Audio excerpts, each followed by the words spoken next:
Es hora de liberar nuestros paradigmas y abrirnos a un mundo de posibilidades.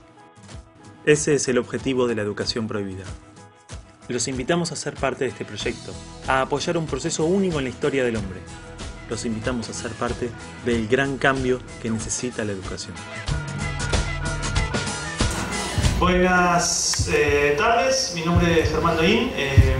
Se podría decir que bueno, yo soy el que comenzó el proyecto, que es la educación prohibida. Llámenle como quieran, director, impulsor o lo que a ustedes les parezca. Ya con muchos ya han leído cosas, ya han visto de qué se trata un poco el proyecto, entonces tal vez preferiríamos comenzar con preguntas, me parece que es lo más coherente. Antes de comenzar, acá a la derecha está Juan Bautista. Juan Bautista fue quien se encargó de dirigir la ficción, o sea, todo el relato que hila la película. Y a mi izquierda está Franco Giacomela, que entre otras cosas tratamos de definir el rol, que es un poco indefinible, que él se encargó de, bueno, de alguna forma de lograr que la educación prohibida tome la dimensión que tomó como proyecto social, digamos, a través de internet, a través de las redes sociales y bueno, las plataformas colaborativas. Así que posiblemente tengan preguntas para alguno de los dos, para mí, y bueno, iremos respondiendo, creo, en grupo según cómo surja. ¿Alguna pregunta por empezar? No sé. ¿Cómo surgió el proyecto de la educación prohibida para...? Bueno, gracias. El proyecto surgió hace 3 años. Yo tenía 21 años en ese momento, ahora tengo 24.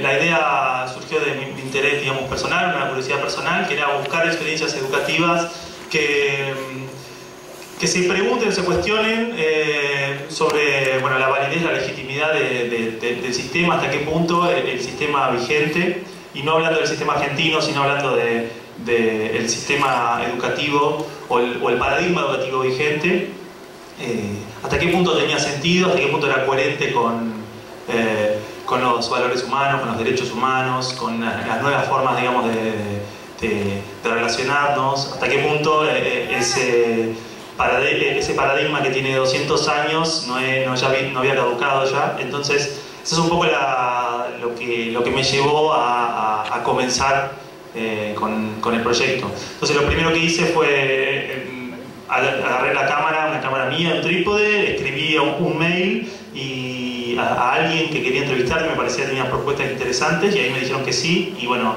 empecé a viajar de un lado al otro.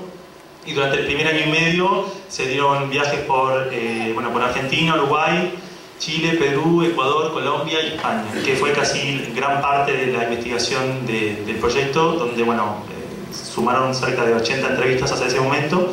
Y después en el último año y medio, ya viajando menos, pero seguimos entrevistando, se sumaron las últimas entrevistas y visitas a escuelas por la Argentina.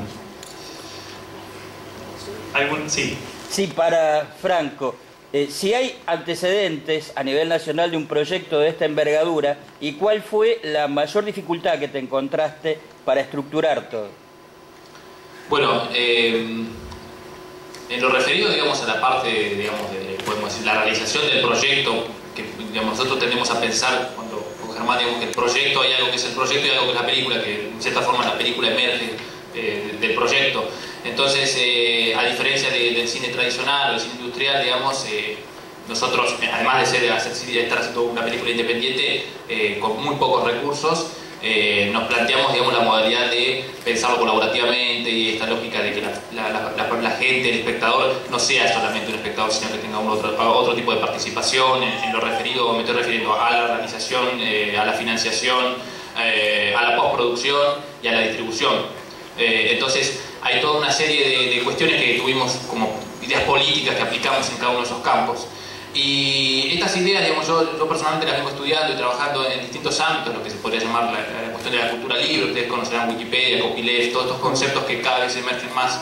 Y este proyecto, digamos, tenía desde el principio, Germán tenía la idea de hacer que se pudiera copiar y se pudiera circular libremente, y que la gente pudiera en cierta forma apropiárselo, digamos, con una lógica diferente a lo que es todos los derechos reservados, lo que estamos acostumbrados a ver en la industria cultural. Entonces, partiendo de esa idea, fuimos incorporando, digamos, distintas prácticas a distintos niveles. En Argentina yo no creo que exista ningún proyecto que lo haya aplicado a la escala que lo considera ser la educación prohibida. Particularmente, por ejemplo, referido al modelo de financiamiento que es financiamiento colectivo o crowdfunding. Es un concepto que ahora yo lo he empezado a ver un poco en los medios argentinos, pero en el campo de la cinematografía no había sido aplicado ni siquiera en el campo, digamos, a nivel del cine en español. Nosotros tomamos como referencia una película que se llama El Cosmonauta, que es una película española que yo la conocí en el año 2009, antes de conocerlo incluso a Germán, y ellos tenían este modelo de que la gente ponía algo de dinero y con 2 euros creo que te volvías coproductor, y con esta idea, digamos, partimos un poco tomando ideas de ese modelo. Y sin embargo, por ejemplo, si bien El Cosmonauta es una película de ciencia ficción con mucho más presupuesto, ¿no?, que la educación prohibida, hoy no está estrenada. Entonces creo que estamos en condiciones de decir que quizás uno puede después descubrir que en realidad estamos equivocados, pero posiblemente La educación prohibida sea la primera película en español, digamos, financiada con un modelo de crowdfunding, digamos, de todo el mundo, pero por lo menos seguramente de la Argentina y de la región. En cuanto a la dificultad, digamos, volviendo un poco lo que decía antes, digamos, teniendo conocimientos previos y habiendo estudiado mucho estos modelos diferentes de distribución, de estar pensando teóricamente mucho alrededor de que teníamos que encontrar alternativas, digamos, desde una perspectiva política, una alternativa a los modelos del derecho de autor que restringe el acceso, toda la problemática que se está dando en el campo de Internet, desde, digamos, espacios académicos y no académicos. Veníamos pensando con muchas personas y amigos estos temas, y la educación prohibida fue una oportunidad, digamos, para llevar muchas de esas ideas a la práctica con resultados realmente que han sido muy buenos. Entonces, para concluir, digamos, puedo decir que es posible hacer cine de otra forma, o una producción cultural de otra forma. Creo que esto es una prueba de eso. Y hay muchas dificultades, tenemos que generar mucho conocimiento, o sea, nosotros queremos también compartir cómo lo hicimos y que otros tomen, no el modelo, porque no creo que haya un modelo único, pero sí tomen ideas, así como nosotros tomamos ideas de otros, pero me parece que es posible y que el cine independiente tiene una oportunidad de aprovecharse de estas lógicas. Gracias. Sí, ahí con la chica. Una pregunta, de la agencia Pacurondo, ¿cuál sería la hipótesis teórica de la película?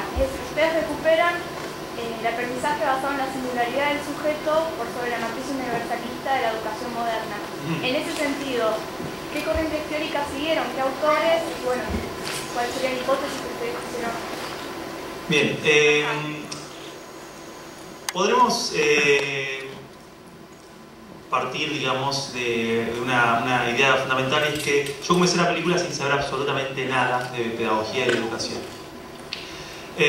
Más que la experiencia de haber sido alumno. Entonces, eso es interesante para compartirlo, porque esta película está contada desde el que aprende, no desde el que enseña, ¿no? O desde el que aprendió o intentaba aprender. Y yo creo que ahí mismo, en la forma de hacer eso, en haber tomado esa decisión, en no prestarle tanta atención a nuestra formación académica en lo que es pedagogía, se esconde, digamos, la premisa inicial, ¿no es cierto? Luego nosotros retomamos en el camino de la investigación, digamos, fuimos descubriendo, o sea, fuimos llegando a esta formación informal, digamos, ¿no? Y fuimos descubriendo estas líneas teóricas, históricas del siglo XX, algunas hasta más antiguas, como, bueno, todas las líneas de la pedagogía activa, principalmente Montessori, todo el trabajo de Piaget, desde luego, de Vygotsky, de Ferrer Guardia, o sea, los modelos educativos tal vez un poco más marginales, como la pedagogía Waldorf, como los modelos de Reggio Emilia, después los modelos educativos que nacen de lo que es las pedagogías o la educación libre, ¿no? O la educación democrática, como las movidas de Summerhill, lo que fue Summerhill y lo que inició Summerhill, lo que hoy es tal vez uno de los movimientos más grandes, que es las escuelas Sudbury en la otra parte del mapa, digamos. Hay muchas experiencias de este tipo, y después eso también, que es un elemento que tal vez, no sé si teóricamente, estoy seguro que teóricamente se ha visto, pero en la misma película convive eso con la pedagogía popular, con experiencias latinoamericanas, digamos, que surgen del trabajo de Olga Cosentini, del trabajo del maestro Iglesias. O sea, si bien no explícitamente, cuando la vean no explícitamente no lo van a ver, o sea, no va a ser dicho de esa manera, pero aquel que conoce la historia de pedagogía va a poder encontrar en todo el discurso elementos de pedagogía, digamos, alternativas o diferentes, o pedagogías revolucionarias del último siglo, ¿no? Y sumándole, bueno, también todas las líneas del trabajo de la pedagogía crítica, la pedagogía libertaria, bueno, de Illich y demás. La verdad es que hasta el día de hoy, ideas de aprendizaje entre pares, ideas de aprendizaje libre, de aprendizaje autodirigido, y cosas que recién se están empezando a discutir hoy, ¿no? Por el advenimiento de Internet y, bueno, de los centros de conocimiento, los bancos de conocimiento, las redes de información y demás. Entonces, la educación prohibida hace como un resumen de todo eso, como un vistazo, y lo interesante es que en la película ya se deja claro, nosotros no planteamos una conclusión determinada, sino la idea es visibilizar estas propuestas que en general se han discutido muchísimo en el mundo académico, se han discutido muchísimo en estos espacios, pero no han pasado, digamos, la barrera semipermeable, se podría decir, de la práctica, ¿no? No han llegado, no quiero decir al aula, pero bueno, sería al aula, la familia, el hogar, digamos, a la discusión de todos los días. Es como que si yo no hubiese hecho esta película, no me hubiese enterado nunca que existían escuelas que no tenían exámenes, por ejemplo. Esto es algo, como lo digo, como lo más, uno de los elementos más básicos, ¿no? Que sabe sí conoce, pero escuelas donde, por ejemplo, no había, donde los chicos tomaban decisiones y elegían qué aprender, digamos, para nosotros todo ese tipo de cosas es algo que el común de la gente ni siquiera imagina, ni siquiera que sabe que existe, y hasta asume que la educación siempre fue así como es y que tiene que ser así y que esta es la única forma. Y un poco lo que hace la educación prohibida es difundir todas estas ideas y de alguna forma decir, bueno, está esto también, pensemos a ver si parte de esto es coherente con lo que nosotros pensamos, pensemos y reflexionemos a ver si parte de esto nos sirve o no nos sirve. No es la lógica de decir, este es el objetivo, este es el modelo, esto hay que hacer, ¿no? Sino una especie de, bueno, poner otras cartas y invitar a la reflexión y a la discusión sobre esas también, ¿no?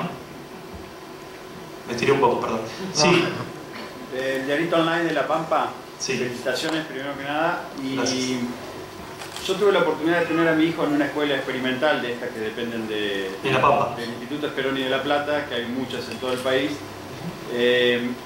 La pregunta que te hago es más que nada ahora sobre la recta final de la presentación, cuando se empezó a difundir que se iba a salir a la luz esta película, sobre dos cosas que yo lo he notado siempre, y que una es, por el lado de los ciudadanos, de los padres, el miedo a una educación diferente, a mandar a un hijo a una cosa así, si han tenido ustedes encuentros u opiniones de ese tipo, y por el lado del gobierno, el terror a movilizar el status quo que ya existe de no generar libre pensantes. Sí, bueno, las dos cosas nos hemos encontrado, algunas más abiertamente que otras, como el tema de los padres, ¿no? Eso es algo que en las charlas nos cruzamos, o en los comentarios en internet es algo bastante fácil de observar. Un poco la película lo que se propone es eso, o sea, nosotros vimos que había una desinformación en ese sentido, entonces si yo ignoro que existe otro tipo de escuelas, ignoro por ejemplo que existen las escuelas experimentales, que por cierto, vale mencionar, son cerca de 30 en el país, que son públicas y gratuitas, digamos, y entregan título oficial y demás.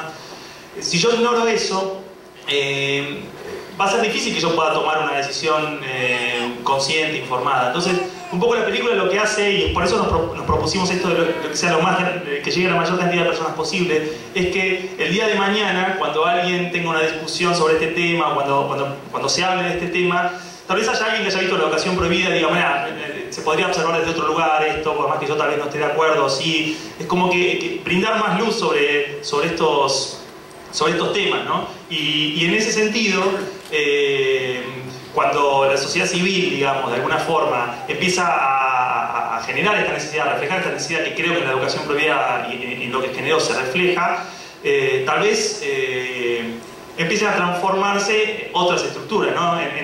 Yo soy más de, o sea, yo creo que bueno, las leyes o las estructuras de poder, digamos, tienen que ser funcionales a nuestras necesidades. Y bueno, también las leyes hasta hoy eran funcionales porque no había tanta gente que demande una educación diferente. Pero bueno, un poco la película es empezar a poner eso ladrillo y para que, quién sabe, tal vez dentro de algunos años se empiecen a reconsiderar otras formas de educación que rompen el status quo, como decís, ¿no? Entonces, bueno, creo que por ahí es. Había el chico de Romero Rojas, gracias. ¿Qué tal? Para FM en Tránsito, quería saber qué medidas o ideas tienen para modificar el sistema educativo, si es que el proyecto tiene. Cuando vean la película, van a, si no la vieron ya, porque ya está disponible en internet, cuando la vean, van a, continuando lo que le decía a ella, van a poder apreciar que no hay una idea o método o regla, digamos, que a nosotros nos gustaría seguir, sino justamente la propuesta es pensar en valorar la diversidad educativa y bueno, algunos hablan de libertad pedagógica, libertad curricular y demás. Entonces, yo iría en esos términos, en las lógicas de decir, uno de los principios de la película, mira, se lee justamente en la bajada, es que, bueno, ser el protagonista de tu educación, medio es una redundancia, ¿no? Y un poco la lógica es que para empoderar a los niños, para que los maestros y la educación puedan empoderar a los niños, es necesario que los docentes y los padres estén empoderados. Y para que los docentes y los padres estén empoderados, es necesario empoderar, digamos, a la comunidad, a la sociedad civil. Entonces, la propuesta, si tenemos que resumir, o sea, tendremos que tener una reunión con alguien y decir, bueno, ¿qué sería lo mejor? Tratemos de flexibilizar esto para que la educación se haga de abajo hacia arriba, para que las estructuras, o sea, las comunidades sean las que puedan empezar a definir y a reflexionar sobre su forma de educación. Desde luego va a llevar mucho tiempo, ¿no? Y bueno, alguien en la película lo dice, yo tengo las frases muy frescas en la cabeza por el montaje. Y es que la libertad, que sería, bueno, hablemos de esta, por ejemplo, la libertad curricular, no es algo que se pueda obligar, pero sí podemos generar ese espacio para que la libertad, para esa libertad sea legítima. Entonces, un poco la propuesta iría por ahí, empezar a reflexionar cómo podemos cambiar el sistema para que aquellos que quieren hacer cosas diferentes hace mucho tiempo, dentro o fuera de la escuela pública, dentro o fuera de las escuelas privadas, puedan hacerlo, como decía él, sin chocarse con los temores ¿no? del mundo y del status quo. Yo tenía una pregunta un poco parecida de la Mecha Producción. ¿Cuál sería el camino a seguir de ahora en más? O si esto queda en el estreno de la película, o si ustedes van a seguir bueno, trabajando en las escuelas. Bien. ¿Te pasó? Bueno, también un poco cuando uno ve la película termina con... La película es un disparador, nosotros, Germán siempre lo viene diciendo en las últimas entrevistas, digamos, esta idea de la chispa, digamos, de algo que se inicia, digamos. Entonces, bueno, estoy citando a Germán un poco también, pero la cuestión de que no sea cine por cine en sí mismo, digamos. Bueno, yo no soy un realizador de cine, porque yo en la película no cumplí esa función, pero digo, a mí me interesan los proyectos de transformación social, digamos, y me parece que esta película, si terminara ahí, no me interesaría como película quizás, pero lo interesante es que, más allá de lo que se genere, todos los debates y las consecuencias que pueda tener esto, que ojalá que sean positivas, nosotros en concreto pensamos, por ejemplo, un proyecto que lo pueden ver ahí en la gráfica, digamos, una idea, una propuesta que le dimos forma a la idea, obviamente terminar una película y al mismo tiempo hacer un proyecto como lo que es Revo es demasiado ambicioso para un equipo tan pequeño de 4 o 5 personas. Pero básicamente nuestra idea es que la película dispare el lanzamiento de una especie de plataforma web, una especie de red social que combine las ideas de, por ejemplo, como decía antes, de Wikipedia, la construcción colectiva de conocimiento. Pero ¿por qué? Para, digamos, saldar esta necesidad de que todas estas experiencias no convencionales, alternativas, personas, padres, educadores que están buscando otras formas o están pensando otras formas o están haciendo otras formas de educación, pueden encontrarse y dialogar y construir conocimiento y compartirlo. Entonces, eso no existe, hoy hay una necesidad que la fue descubriendo Germán con su viaje alrededor de los países, digamos, de que no se conocían entre sí, de que había escuelas que podían ser realmente compatibles entre sí, no se conocían, digamos, estamos hablando del mismo lugar del mundo, digamos, pero imaginemos, digamos, empezar a cruzar eso entre personas de diferentes culturas, etc. Entonces nos pareció que era una buena idea, digamos, que yo tampoco creo que sea la mejor, ni tampoco unequívocamente, digamos, que sea la educación prohibida igual a Rebo, sino es totalmente un camino que nosotros nos gustaría tomar, digamos, o una propuesta que tenemos, que lanzamos, así como decir, bueno, sigamos pensando y que no termine en una película.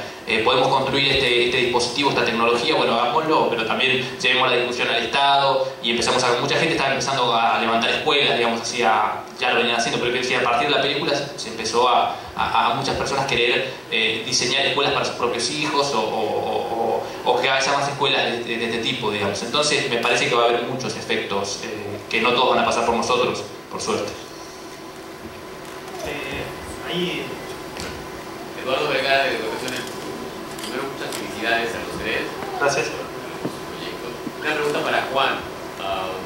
En cuanto con entrevistas, con 90 entrevistas, la ficción, ¿cómo fue llevar a cabo la ficción, dirigir tanto?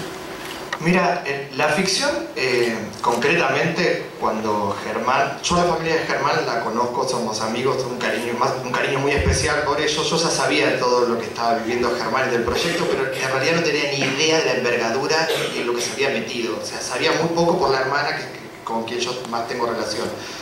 Cuando él me convoca para poder trabajar en la ficción, lo primero que me pasó fue encontrarme en un estado de ignorancia absoluta. O sea, me sentí un discapacitado en la observación de lo que es la educación realmente. Y lo que ayudó muchísimo para dar comienzo a esa ficción fue las charlas con él, que él nos iba contando sus entrevistas, los viajes, lo que iba descubriendo.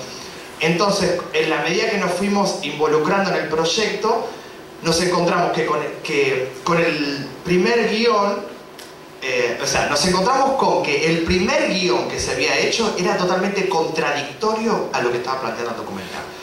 Porque una cosa que nosotros no podíamos dejar de lado es que la educación es la escuela. Pero cuando los niños salen de la escuela, los medios de comunicación es algo muy, muy fuerte sobre ellos, y más en la actualidad. Entonces nos encontramos con que estábamos escribiendo la historia de una manera convencional, con gente buena, gente mala, como se hace en la televisión, y que uno sin darse cuenta va cayendo en eso, a la hora de escribir para adolescentes o para chicos. Entonces eso fue un impacto realmente, tener que tirar todo al piso y comenzar a reescribir todo de nuevo, teniendo en cuenta que la base de la ficción era de una anécdota real que le había pasado a Germán en su escuela. Entonces, la base del trabajo de la ficción fue lograr algo real, que la actuación fuese naturalista, y que cualquiera que viera eso no pudiera tener ninguna reminiscencia ni que le genere semejanza con cualquier serie televisiva.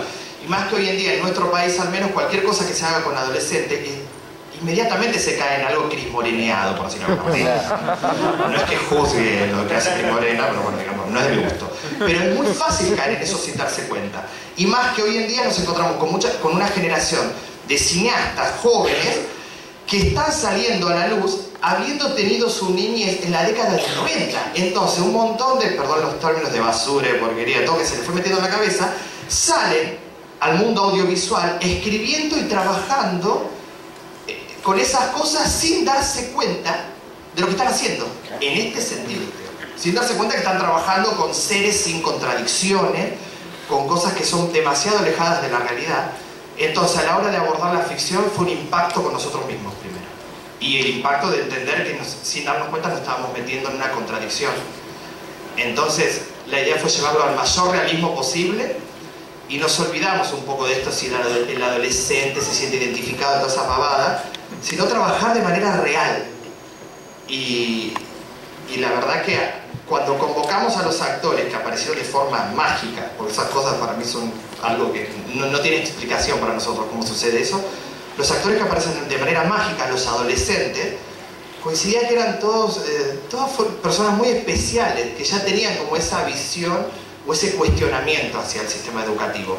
Entonces empezó a hacerse un trabajo conjunto de improvisación antes de cerrar los guiones de forma definitiva, y lo más interesante fue que se pudo nutrir ese guión con adolescentes de verdad que estaban saliendo del secundario, algunos aún en el secundario, y personas muy sensibles a la realidad y a esa estructura educativa que realmente los tenía en un cautiverio espiritual, por decirlo de alguna manera.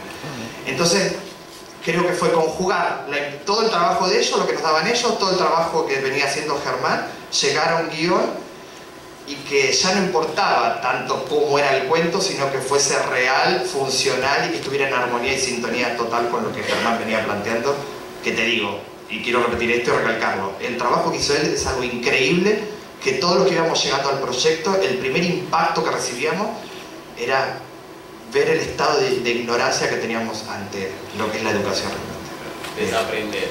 Aprender, exactamente. Bueno, ya que decís que fue un laburo increíble, habrá sido lo de viajar por muchos lados. ¿Cómo fue el laburo con la gente de otros países, tanto para la financiación como para que el guión quede todo?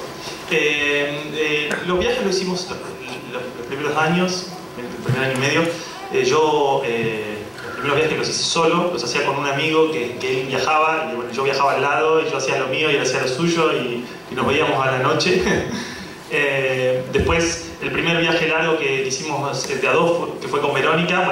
Verónica, mi pareja y además productora de la película, está ahí, bueno, que no tenía ganas de hablar. Y bueno, con Verónica hicimos viajes por Perú, Ecuador y Colombia. Y después los viajes siguientes que fueron por acá, por la Argentina y otros países. La verdad es que nosotros nos cruzamos con muchas brechas entre las experiencias, porque, por ejemplo, muchas de las experiencias educativas diferentes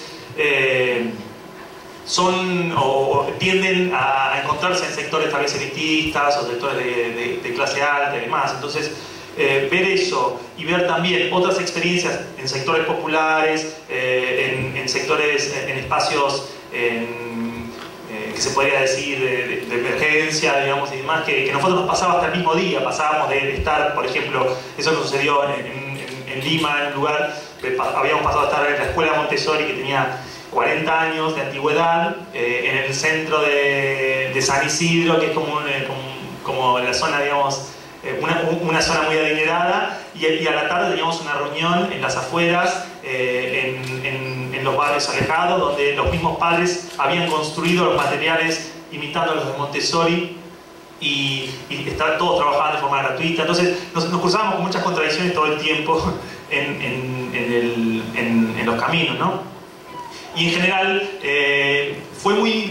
no fue tan difícil conseguir las entrevistas, o sea, conseguir que las personas nos den el espacio para hablar, para compartir. Lo que sí fue muy difícil, y por eso yo hasta lo volvería a hacer de nuevo, es conseguir los permisos para estar en la escuela, ¿no? Eso ya es algo bastante complejo. Justamente en la película no hay tantas imágenes de escuelas como nos gustaría, porque recién el proyecto tomó una gran escala al año y medio, a los 2 años, y recién ahí, cuando solicitábamos permisos para ir a grabar una escuela, recién ahí era fácil que una comunidad educativa entera accediera, ¿no es cierto? Entonces, la verdad es que fue la primera parte muy difícil este movimiento. Es más, tengo la certeza de que hay gente que entrevisté para la película que no sabe que se estrena hoy, que no sabe que va a aparecer. Justamente por esto, porque me dieron una entrevista a la salida de un congreso y conversé 1 o 2 horas ahí y bueno, intercambiamos correos electrónicos, pero bueno, estas cosas se pierden, o sea, o el correo nos llega o está mal escrito y tal vez nunca se enteraron de que estaba. Espero que alguien le diga cuando vea la película, hey, estás transformando un paradigma en el capítulo 5 y ni te enteraste. Hay muchas personas, y yo estuve en este proceso en la búsqueda de tratar de contactarlos a todos, pero la verdad es que no pude, ¿no? Hay algunos que no... tenemos 5 minutos. Bueno, un poco esas, no sé si contesta, pero... sí, ¿alguien más? Sí, señor. Te molesto otra vez para Radio del Pueblo, deja fluir. Hay una escena que está casi por finalizar en la película, que es nada más y nada menos que un docente, que un educador, que se quiebra emocionalmente y dice una frase que no la voy a decir precisamente porque tiene que ver con una de las grandes síntesis del proyecto.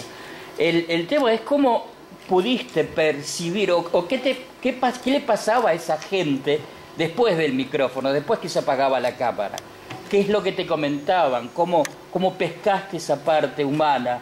El señor debe haber visto la película en internet, si no... Gracias a Dios la vi una vez y media. La vio en internet hoy. Y yo imagino que sea el momento a que te referís. fue una cuestión muy curiosa, que creo que también Juan puede contar algo al respecto, que tiene que ver con que nosotros no teníamos personaje no teníamos actor para ese personaje, y ya lo van a ver. Y de la noche a la mañana estábamos buscando a alguien, tiene que ser un personaje mayor, si no me equivoco. Estábamos buscando a alguien que tenga además la intención, las ganas, que sea actor y que quiera ocupar ese lugar. Y él encontró a alguien que tenía mucho vínculo con la docencia, que tenía mucho vínculo con personas del equipo también, no sé, una semana antes o tal vez unos días antes.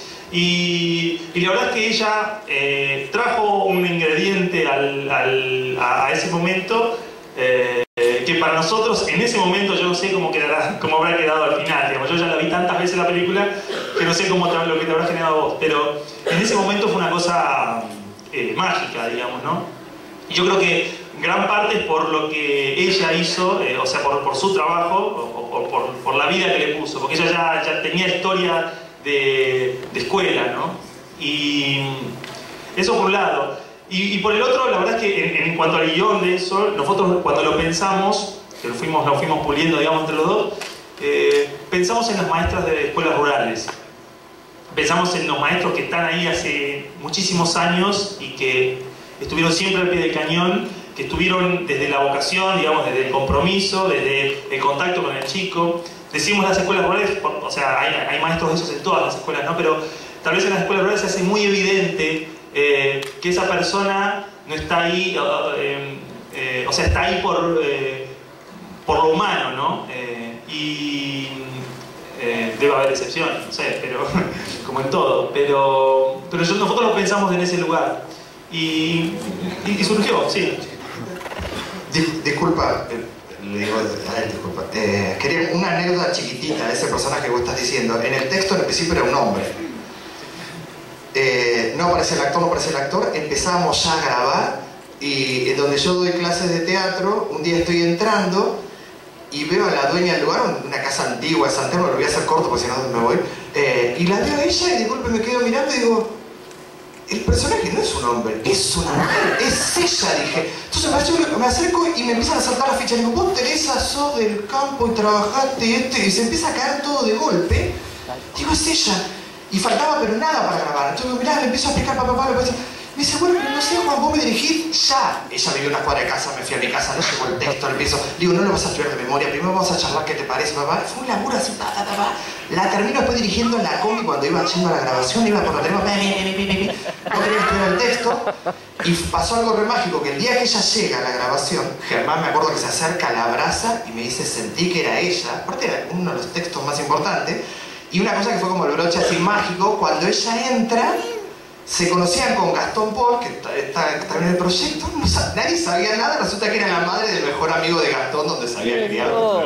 Y había sido la primera vez, es algo que tal vez es interesante que lo comenté, ¿no? Pero había sido la primera maestra de teatro de cuando él era chico. Y bueno, y hay entonces ese tipo de cosas que nosotros nos gusta mencionar porque son lindas, ¿no? Ahí, no sé, bueno, en todo caso las mencionamos, las escuchamos las dos y tratamos de resumir. Sí. No, pero simplemente por todo lo que están contando, supongo que sí o sí tiene que estar ya el proyecto de una educación prohibida 2. Todavía no, la verdad es que todavía no. Creo que ya generamos bastantes preguntas por el momento con esta película. Pero no hay nada todavía que plantear. Pablo de Santiago del Estero, del periódico El Coyuyo. Cuando empiezas el documental, ahí nombras a Platón, el libro de la República, la alegoría de la caverna. A su vez quiero preguntarte que en el documental también va más de la niñez, de la estructura piagetiana, de la etapa concreta, también están los adolescentes, pero más están los niños. Quisiera hacerte una pregunta más de tu niñez, sería, ¿cómo ha sido tu escolaridad el 12 de octubre y cómo es hoy el 12 de octubre después de que has aprendido algo? Y a su vez, a mí me resultaba conceptualmente que la educación se entendía más como escolaridad, entonces me gustaría que me puedas definir educación también. Sí, creo que lo que él se refiere tiene que ver a que nosotros hacemos una diferencia entre educación y escolarización en la película. La realidad es una diferencia que en realidad en el mundo académico es clara, y en el mundo de la pedagogía es clara, pero en el sentido común, digamos, las une, ¿no? La escuela es la educación y demás. La lógica de la educación en la escolarización es justamente pensar que la educación estuvo siempre y ha estado siempre, digamos. Antes de que siquiera la nombremos, antes de que siquiera podamos nombrar, había educación, digamos. Había un padre, había un hijo, había algo que compartir, había un proceso de aprendizaje. Y una forma que me gusta decirlo es, donde hay educación es porque hay aprendizaje. Y donde hay, o sea, en una escuela, la lógica de la escuela o el registro escolar no necesariamente requiere el aprendizaje. El registro escolar está basado en la enseñanza, digamos, en la idea de enseñanza. Entonces, un poco esa podría ser una primera diferencia. Y con respecto a lo que decías del 12 de octubre, yo me acuerdo puntualmente de un cambio muy profundo en los últimos años, ¿no? Pero yo me acuerdo, no en la niñez, pero en la adolescencia, un acto del 12 de octubre que fue que nos animamos a decir unas cosas que eran terribles para la escuela. Si bien la escuela supuestamente era abierta, nos animamos a decir, a pedir por favor y a denunciar, digamos, todo lo que era el 12 de octubre, ¿no? Y hasta pedir por favor que deje de ser un día festejado. Y yo creo que hoy sigo por esa línea, porque en la adolescencia ya la tenía, digamos, y por eso me interesé por esto. Tal vez por eso parte de lo que busca Rebo es, y en la película van a ver exponentes, es retomar experiencias educativas que no solo sean provengan de marcos teóricos y demás de los últimos siglos, sino que también provengan de culturas ancestrales y de cosas donde realmente había educación, ¿no? Donde lo importante no era la escolarización en ese momento, no existía la idea de escuela, sino donde había educación. Que bueno, que las culturas originarias nos traen eso, ¿no? Que creo que imagino que es a donde iba. Así que bueno, yo creo que ya Ana me dice acá que ya estamos cerrando, ¿no? Espero que disfruten la película, aquellos que no la vieron. Les estamos enseñando a los chicos a ser solidarios, a ser sensibles, a ser cooperativos, a ser integrados.